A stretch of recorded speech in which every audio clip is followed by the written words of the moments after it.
Friends, आज की कहानी है मुंशी प्रेमचंद की कहानी। कहानी का नाम है स्त्री और पुरुष। तो चलिए से स्टार्ट करते हैं। बिपिन बाबू एक कवि थे जिन्हें दुनिया में सबसे ज़्यादा सुंदर रचना महिला ही लगती थी। इनकी कविताओं में सिर्फ महिलाओं के रूप, सुंदरता और यौवन की ही तारीफ हुआ करती थी। जैसे ही किसी महिला का जिक्र होता तो ये अलग और सुंदर सी कल्पना की दुनिया में चले जाते। इन्होंने अपने जीवन में भी एक ऐसी ही सुंदर महिला की कल्पना की थी।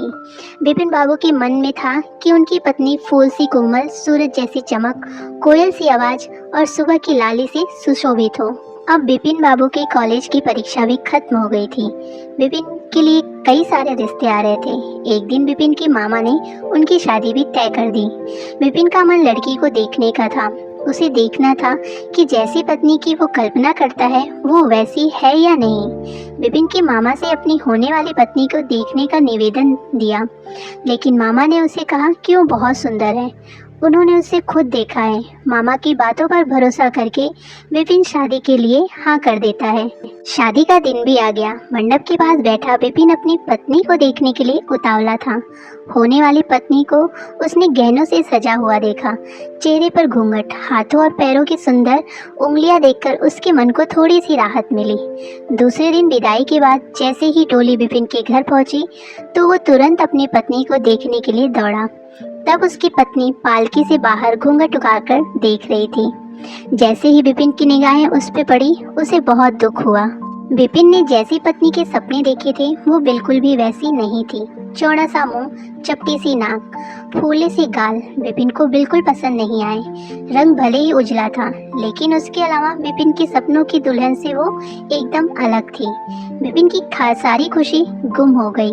उसे मामा पर काफी गुस्सा आया, जिन्होंने लड़की की तारीफों के पुल बांधे थे। सबसे पहले उसने मामा से लड़ाई की, उसके बाद ससुराल वालों से और फिर अपने घर वालों से। बिपिन के मन में हुआ कि इस महिला के साथ किस तरह से पूरा जीवन बिताऊंगा। इसके साथ पूरा जीवन मुझे कांटों भरा लगेगा। मैं सोच भी नहीं सकता कि ऐसी महिला से मेरी शादी हो गई है। मेरे क्या ख्वाब थे और क्या हो गया। भगवान को मेरे साथ ही ऐसा करना था। फिर उसके मन में हुआ कि शादी मैंने जबरदस्ती तो नहीं की। जब इस लड़की को क्या पता था कि पत्नी को लेकर मेरे क्या सपने थे, इसमें इसका क्या दोष है। इस सोच के बाद भी बिपिन का दिल उसे स्वीकार करने को तैयार न था। वो घंटों श्रृंगार करती, अपने बाल संवारती, लेकिन बिपिन के मन को बिल्कुल भी नहीं भाती। बिपिन हरदम उससे दूर भागता और उसकी पत्नी पूरे भाव से उसकी सेवा करना चाहती थी। होते होते बिपिन घर में पल भर भी नहीं टिक सकता था। जब भी बिपिन की पत्नी आशा उससे कुछ बात करने की कोशिश करती, वो उसे दो खरी खोटी सुना देता। बिपिन रोज दोस्तों के साथ बाहर जाता और पत्नी घर में उसका इंतजार करती रह जाती। काफ़ी दिनों के बाद जब बिपिन घर में खाना खाने के लिए आया तो आशा ने कहा कि आप मेरी वजह से घर में आना ही छोड़ देंगे क्या। बिपिन ने मुंह मोड़ते हुए जवाब दिया, घर में ही तो हूँ, बस आजकल नौकरी ढूंढने के लिए ज़्यादा दौड़ भाग करनी पड़ रही है। आशा ने कहा, मैं खूब जानती हूँ कि आप घर में क्यों नहीं टिकते। आप किसी डॉक्टर से बात करके मेरा चेहरा वैसा क्यों नहीं करवा देते जैसा आप चाहते हैं। बिपिन चिढ़ते हुए कहा, क्यों बेवजह फिजूल की बातें कर रही हो। तुम्हें यहाँ आने के लिए किसने कहा। उसकी पत्नी ने पूछा, जब आपको किसी चीज़ से परेशानी है तो उसका इलाज भी करना होगा ना। बिपिन बोला, भगवान जिस काम को नहीं कर पाया उसे मैं कैसे कर दूंगा। गुस्से में आशा कहने लगी, इसके बारे में आपको सोचना चाहिए कि भगवान ने जो किया है उसके लिए मुझे सज़ा क्यों मिले। हर तरह से सूरत वाले लोग इस दुनिया में हैं, लेकिन उनके पति उनके साथ ऐसा व्यवहार तो नहीं करते। बिपिन ने झल्लाते हुए जवाब दिया कि क्या मैंने तुमसे कभी गलत व्यवहार किया है। क्या कभी मैंने तुमसे लड़ाई की है। तुम ही मेरे सामने आकर मुझसे बहस करने लगती हो। ये सब सुनकर आशा वापस चली गई। उसे लगा कि इन्होंने मेरे प्रति अपना दिल पत्थर बना लिया है। अब ये मेरी एक नहीं सुनेंगे। इधर बिपिन का ऐसा रवैया देखते देखते आशा बीमार हो गई। वो अपनी जिंदगी से निराश थी। उधर बीमार आशा को देखने बिपिन एक बार भी नहीं गया। उसके मन में था कि इसे कुछ हो जाए तो इस बार वो अपनी पसंद की लड़की से शादी कर लूँगा। अब तो बिपिन को और भी छूट मिल गई थी। पहले कभी कभी आशा रोकती टोकती और बाहर जाने की वजह पूछ लेती, लेकिन अब विपिन पूरी तरह आज़ाद था। गलत आदतों में पड़कर विपिन सिर्फ अपने पैसे ही बर्बाद नहीं कर रहा था, बल्कि सेहत और चरित्र सब कुछ खो रहा था। होते होते विपिन का पूरा शरीर पीला और कमजोर पड़ने लगा। शरीर में सिर्फ हड्डियां ही नजर आ रही थी और आंखों के आसपास काले घेरे व गड्ढे पड़ गए थे। अपने चेहरे को देखकर रोज विपिन उसे संवारने की कोशिश करता, लेकिन कुछ नहीं हो पाता। एक दिन महीनों से बीमार पड़ी आशा बरामदे के पास चारपाई पर लेटी थी। उसने विपिन को काफी समय से देखा न था, इसीलिए किसी से विपिन को बुलावा भेजा। आशा के मन में था कि बुलावा तो भेज दिया, लेकिन वो आएंगे नहीं। आशा का बुलावा मिलने पर आज विपिन पहले की तरह झल्लाया नहीं। वो बिना संकोच किए आज आशा के पास जाकर खड़ा हो गया। जैसे ही आशा ने उसे देखा तो हैरान रह गई। उसने पूछा, क्या आप बीमार हैं? बहुत दुबले हो गए हैं और पहचान में भी नहीं आ रहे हैं। विपिन ने कहा, जिंदा रहकर भी क्या करना है? आशा ने नाराज होते हुए विपिन का हाथ पकड़कर चारपाई पर बैठा दिया और बोली, दवाई क्यों नहीं करते? आज आशा के इस तरह से उसे खींचने पर विपिन नाराज नहीं हुआ। उसके व्यवहार में वो कड़वाहट नहीं थी, उसका गुस्सा जैसे पिघल गया था।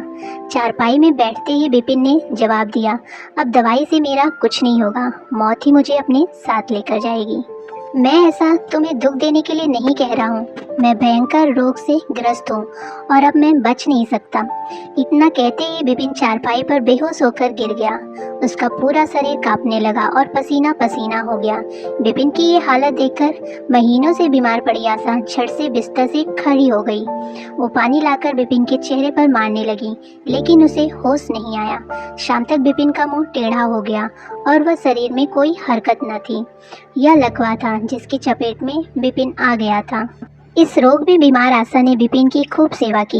लगातार 15 दिन तक विपिन की स्थिति नाजुक बनी रही। दिन रात एक करके आशा द्वारा की गई मेहनत रंग लाने लगी।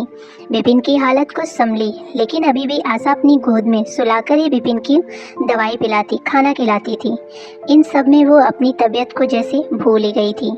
शरीर बुखार से तपता था, लेकिन उसे विपिन की स्थिति के सामने खुद की सेहत कुछ भी नहीं लगती थी। अब विपिन की दोनों पैरों में थोड़ी ताकत आने लगी थी। होते होते 4-5 महीने में वह अपने पैरों पर खड़ा होने लगा, लेकिन उसका मुंह टेढ़ा का टेढ़ा ही रहा। उसके चेहरे पर पहले जैसी रौनक भी नहीं रही। एक दिन अपना चेहरा शीशे में देखने के बाद विपिन ने कहा, मुझे भगवान ने अपने किए की सजा दी है। आशा, मैंने तुम्हें सुंदर नहीं माना और आज देखो मैं कितना कुरूप हो गया हूँ। बस तुम ही मेरे साथ वैसा ही व्यवहार करो जैसा मैंने तुम्हारे साथ किया था। आशा ने हंसते हुए पति से कहा, आप मेरी आंखों से देखेंगे तो पता चलेगा कि आप में कोई अंतर नहीं आया। आप पहले जैसे थे अब भी वैसे ही हैं। विपिन बोला, अच्छा बंदर जैसा मुंह दिख रहा है और तुम कह रही हो कि अंतर नहीं आया।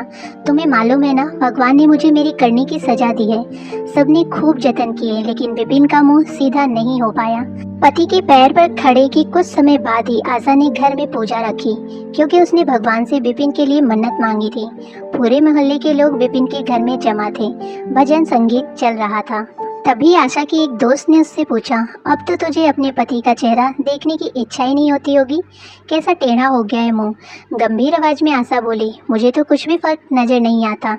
उसकी दोस्त ने पलटकर कहा, चल झूठी, ऐसा थोड़ी होता है, बातें मत बना ज़्यादा।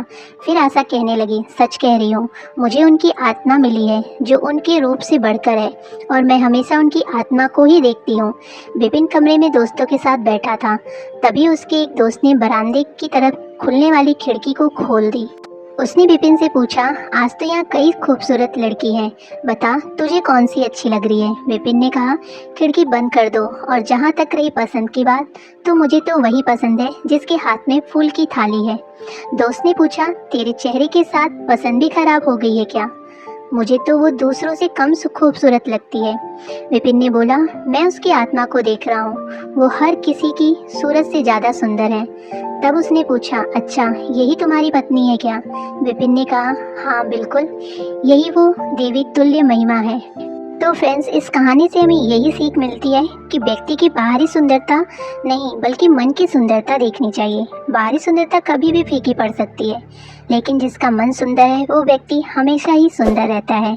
तो फ्रेंड्स, आज कहानी अगर अच्छी लगी हो, वीडियो पसंद आए हो, तो चैनल को सब्सक्राइब जरूर कर लीजिएगा। वीडियो को लाइक शेयर भी जरूर कर दीजिएगा। धन्यवाद।